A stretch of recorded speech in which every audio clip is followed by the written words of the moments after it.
Ananthan, കനകക്കുന്നം നിശാഗന്ധിയും museum ഒക്കെ ഇല്ല കഴിഞ്ഞ കുറച്ച് ദിവസങ്ങളായി ജനനിബിഡമായിരുന്നു.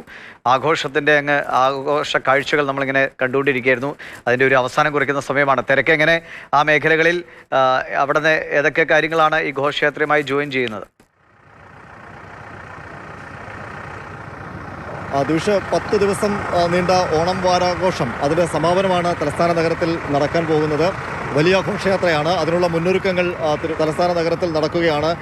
അങ്ങ് ആറന്മുളയിൽ ഉത്രട്ടാതി വള്ളംകളി പൊടിപൊടിക്കുന്നു. ഇങ്ങനെ തലസ്ഥാനത്ത് ഓണത്തെ ബൈ ബൈ പറഞ്ഞ് യാത്രയാക്കാൻ വേണ്ടിയുള്ള വലിയ ഘോഷയാത്ര. ആ ഘോഷയാത്ര കാണാൻ എന്നോടൊപ്പം ആദ്യമായിട്ട് ഘോഷയാത്ര കാണുന്ന ഒരു കുട്ടി കൂടിയുണ്ട്, രാഹുൽ കുട്ടി. ആദ്യമായിട്ടല്ലേ കാണുന്നത്? ആദ്യമായിട്ടാണ് കാണുന്നത്. ഞാൻ നേരെ സൂചിപ്പിച്ച പോലെ ഇത്രയും പേര് ഇങ്ങനെ ഇവിടെ ഇരുന്ന് കാണുമോ എന്നുള്ള സംശയം.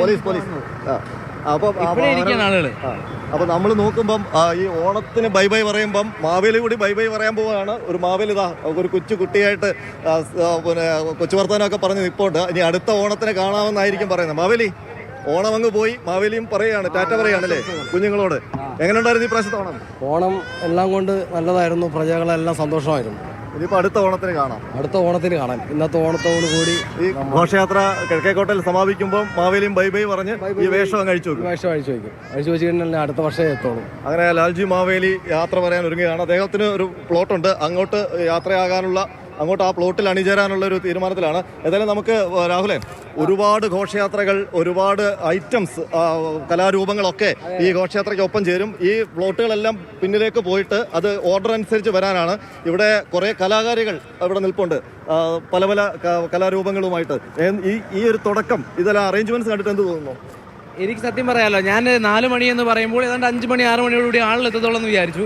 പക്ഷെ ഇങ്ങനെ കാത്തിരിക്കുകയാണ്. അതായത് ഒരു പോയിന്റിൽ നിന്നാൽ 1.5 മണിക്കൂർ കഴിഞ്ഞാലേ അവർക്ക് മുഴുവൻ കണ്ടു തീർക്കാൻ പറ്റും. അത്രയൊന്നും ആളിന് കാണത്തില്ല നമ്മൾ പ്രതീക്ഷിച്ചത്. പക്ഷേ നമുക്കിവിടെ അത്രമാത്രം ആളുകൾ നിൽക്കുകയാണ്. എനിക്കൊരു സംശയം ഉണ്ടായി. ഇടയ്ക്ക് നമ്മൾ കണ്ട കുറച്ച് ആളുകൾ, ഒരു കൂട്ടം ആളുകൾ, അവരാരാണെന്നുള്ള സംശയമുണ്ട്. കാരണം തൊട്ട് മുന്നിൽ മാർഗംകളിയുണ്ട്. ദൃശ്യങ്ങൾ കാണാമെങ്കിൽ തൊട്ട് മുന്നിൽ മാർഗംകളി, അവിടെ ഒപ്പന. ഇവരെല്ലാം ഈ ഘോഷയാത്രയുടെ മുൻനിര അലങ്കരിക്കേണ്ടവരാണ് ഈ കുട്ടികളൊക്കെ. മോളെ, ഇതെന്ത് സംഭവം? ഇതെന്തുവാ ഐറ്റം? വിളക്കാട്ടം. അതെങ്ങനെയാണ്? ഇത് ഇവിടുത്തെ കലാരൂപമാണ്. കാസർഗോഡ് വരികയാണ്. കണ്ണൂർ എന്നുള്ളതാണ്. ഒന്ന് കളിക്കാൻ പറ്റും ഇവിടെ? ഒന്ന് കളിക്കാം. നമ്മള് ദിവിഷ, ഇത് വിളക്കാട്ടം എന്ന് പറയുന്ന ഉത്തര മലബാറിലെ നീ ചോദിച്ചില്ലേ, ഇത് എവിടുത്തെ കലാരൂപമാണ്? ഇത് ഉത്തര മലബാറിലെ വിളക്കാട്ടമാണ്. അവര് നമുക്ക് വേണ്ടി ഒരു ശകലം കാണിച്ചു തരും. ഈ തുടക്കത്തിൽ മാതൃഭൂമി ന്യൂസിലെ പ്രേക്ഷകർക്ക് വേണ്ടി ഈ ഘോഷയാത്ര തുടങ്ങുന്നതിന് മുൻപ് തന്നെ വിളക്കാട്ടം നമുക്ക് കാണാം. ഐശ്വര്യമായിട്ട് ഈ ഘോഷയാത്ര വിളക്കാട്ടത്തിൽ നിന്ന് നമുക്ക് തുടങ്ങാം. മാതൃഭൂമി ന്യൂസിലായിരിക്കും ഒരുപക്ഷെ വിളക്കാട്ടം ആദ്യം കാണാൻ പോകുന്നത്. അതെ, നമുക്ക് വേണ്ടി അവർ ഈ തിരക്കിനിടയിൽ നടന്നു പോവുകയാണ് അവരെ സ്ഥലത്തേക്ക്. അപ്പോഴും അവർ ആ ബാലൻസ് ആണ്, തലയിലെ ബാലൻസ് കൊണ്ട് പോവുകയാണ്. ചിലപ്പോൾ അത് തന്നെ ആയിരിക്കും ഏറ്റവും പ്രത്യേക ആകർഷണീയതയും.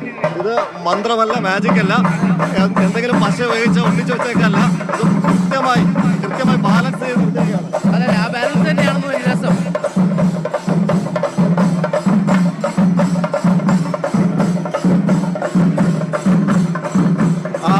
ആ കുട്ടികൾ വിളക്ക് തലയിൽ വെച്ചുള്ള നൃത്തം, ഇതാണ് വിളക്കാട്ടം. ഇത് ഈ ഘോഷയാത്രയിലെ ഒരു ഐറ്റം മാത്രമാണ്.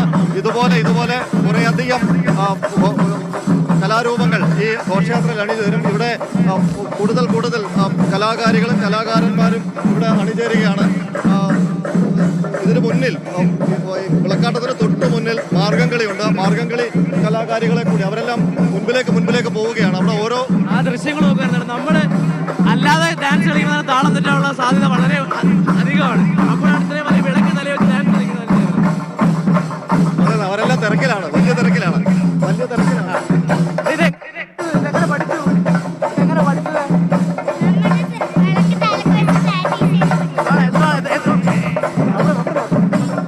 അതെ, ഇത് തന്നെ. അത് വലിയ പരിശീലനത്തിന്റെ ഭാഗമായാണ് അവർ നേടിയത്. എന്തായാലും ഈ അറേഞ്ച്മെന്റ്സിന്റെ ഭാഗമായതുകൊണ്ട് അവരങ്ങനെ മുന്നോട്ട് പോവുകയാണ്. നമുക്ക് വേണ്ടിയാണ് ഈ പ്രകടനം ഇപ്പൊ കാഴ്ചവെച്ചത്.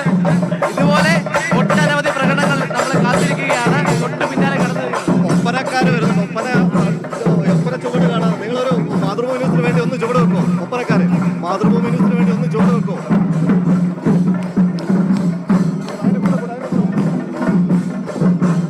മലബാറിന്റെ മറ്റൊരു കലാരൂപം ഒപ്പന ആണ്. ഈ ഘോഷയാത്രയുടെ മുൻനിര അലങ്കരിക്കാൻ വേണ്ടി പോകുന്നത്. ഇവരെല്ലാം ഈ ഘോഷയാത്രയുടെ ആദ്യ ഭാഗത്ത്, അതായത് ഫ്ലാഗ് ഓഫ് അവിടെയാണ്, നമ്മുടെ കരയോഗത്തിന്റെ മുന്നിലാണ്. അപ്പോൾ അവിടേക്ക് ഇവരെ അസംബിൾ ചെയ്യാൻ വേണ്ടിയാണ് കൊണ്ടുപോകുന്നത്. ആദ്യമുള്ളത് മുമ്പിൽ കണ്ടോ, അശ്വാരൂഢ പോലീസ് പോകുന്നുണ്ട്, അത് ഏറ്റവും മുന്നിൽ.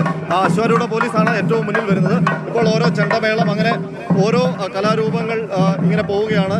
ഇതാ ആൾക്കാർ ഇത്ര പേരാണ് ഈ പിന്നെ വെള്ളയമ്പലത്ത് ഈ ഘോഷയാത്ര കാണാൻ വേണ്ടി കാത്തു നിൽക്കുന്നത്. നിങ്ങളൊക്കെ എവിടുന്നാണ് വരുന്നത്? നമ്മൾ പേരക്കട DMH ഹോസ്പിറ്റലിലെ സ്റ്റാഫുകളാണ്. എല്ലാ വർഷവും കാണാൻ പറ്റുമോ? കഴിഞ്ഞ വർഷം ഇല്ലായിരുന്നു, അതിനങ്ങ് വർഷം വന്ന് കണ്ടു. നല്ല പരിപാടികളാണ്, നല്ലതാണ്, അടിപൊളിയാണ്. അടിപൊളി, നല്ല പരിപാടിയാ, അടിപൊളി. അങ്ങനെ ഓണം കളറായിട്ട് അവസാനിക്കാൻ പോവാണ്. നമ്മളെ ഷൂട്ട് ചെയ്യണം. ഞങ്ങളെ ഷൂട്ട് ചെയ്യാന്നോ? ഇത് റീലായിട്ട് വരുമോ? വരണമല്ലോ. അതെ. അപ്പൊ അടിപൊളിയാണോ? അടിപൊളിയാണ്. ഇവിടെ ഈ ജംഗ്ഷനിൽ നിന്ന് നല്ല കളി കളിച്ചിട്ട് പോകണം എല്ലാവരും. അല്ല, എല്ലാ കൊല്ലവും ഈ നിങ്ങളിപ്പോ നിൽക്കുന്നില്ലയോ, ഇവിടെ വന്ന് എല്ലാവരും അവരവരുടെ കലാരൂപം അവതരിപ്പിച്ചിട്ട് അങ്ങോട്ട് പോകും. ഇതെല്ലാം ആദ്യം പോകേണ്ടവരാണ്. അവിടെ നിന്ന് കളിച്ചിട്ട് പോകണം. അതെ. അത്രേ ഉള്ളൂ. ശരി, എന്താ രാഹുൽ, എന്തായാലും ആവേശകരമായ കാഴ്ചകളാണ്.